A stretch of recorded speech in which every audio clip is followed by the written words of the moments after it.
আপনাদের মাঝে আমি জাহানারা খাতুন কিছু কথা নিয়ে আসলাম। ট্যাগ অপশন অনেকেই ভালোবেসে ট্যাগ করেন। আসসালামু আলাইকুম, সবাই কেমন আছেন? দেশ এবং দেশের বাইরে থেকে যারা আমার এই ভিডিওটি দেখছেন তাদের সবাইকে অনেক অনেক ভালোবাসা এবং অভিনন্দন জানাচ্ছি।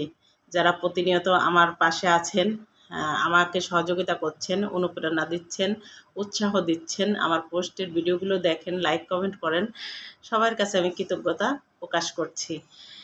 আর যারা ভালোবেসে আমাকে ট্যাগ করেন, তাদের উদ্দেশ্যে বলছি, আসলে আপনারা আমাকে অনেকটাই ভালোবাসেন আর ভালোবেসে ট্যাগ করেন। বুঝতে পারি যে ভালোবাসা থেকে এই জিনিসটা হয়। ভালোবাসা জিনিসটা আসলে বড়ই অদ্ভুত। সেটা অনলাইন হোক আর বাস্তব জীবনে হোক। হয়তো অনেকের সাথে কথা হয় না, কোনো কিছুই হয় না। কিন্তু তারা ভালোবেসে ট্যাগ করে। এটাও এক ধরনের প্রাপ্তি এবং গর্ববোধ করি। কিন্তু আমি পেজ নিয়ে কাজ করছি, অনেক কষ্ট করছি। আমি অনেক ব্যস্ত থাকি। ব্যস্ততার মাঝেও আমি এই কাজটিকে আমি বেছে নিয়েছি নিজেকে ভালো রাখার জন্য, ভালো থাকার জন্য। তাই আপনারা যারা আমাকে ট্যাগ করেন, দয়া করে প্লিজ ট্যাগ করবেন না। কেননা আপনি আমাকে ভালোবেসে ট্যাগ করলেন, আপনার আইডিতে যদি কোনো সমস্যা থেকে থাকে তাহলে ওই সমস্যা আমার আইডিতেও যুক্ত হতে পারে। এজন্য ট্যাগ করবেন না।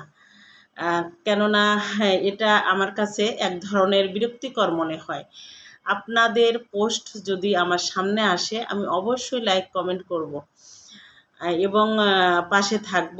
আপনারাও যেভাবে আমার পাশে আছেন আমিও আপনাদের পাশে থাকব। অনলাইন জগৎটাই এরকম, সবাই সবার পাশে থাকতে হয় এবং সবাই সবাই সহযোগী হয়ে সহযোদ্ধা হয়ে কাজ করতে হয়। সহযোগী এবং সহযোদ্ধা না হলে পরে সাকসেস হওয়া যায় না। আমি যেহেতু এখনও সাকসেস হই নাই, আর সাকসেস হই বা না হই কথা কিন্তু একটাই, সবাই সবাই সহযোগী হয়ে কাজ করতে হবে। কাজ না করলে কখনোই সফলতা আসবে না। বাস্তব জীবনটা আসলে খুব কঠিন জীবন।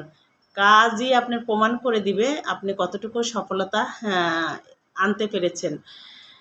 যারা আমার লিস্টে আছেন এবং আমার এই ভিডিওটি যারা দেখবেন তাদের প্রতি আমি কৃতজ্ঞতা প্রকাশ করব এবং আপনারা সবসময় আমাকে যেভাবে উৎসাহ এবং সাহস জুগিয়েছেন, আমার পাশে আসছেন, আশা রাখি আপনারা সারা জীবন আমার পাশে থাকবেন এবং আপনাদের ভালোবাসা নিয়ে আমি পথ চলতে চাই, অগ্রসর হতে চাই। আপনাদের ভালোবাসা নিয়েই আমি সবসময় আমার আইডিটা গ্রো করতে চাই। সবাই ভালো থাকবেন, সুস্থ থাকবেন, আমার জন্য দোয়া করবেন। আমি যেন ভালো ভালো কাজ করতে পারি এবং ভালো ভালো কাজে অংশগ্রহণ করতে পারি। আসসালামু আলাইকুম ওয়া রাহমাতুল্লাহি ওয়া বারাকাতুহু।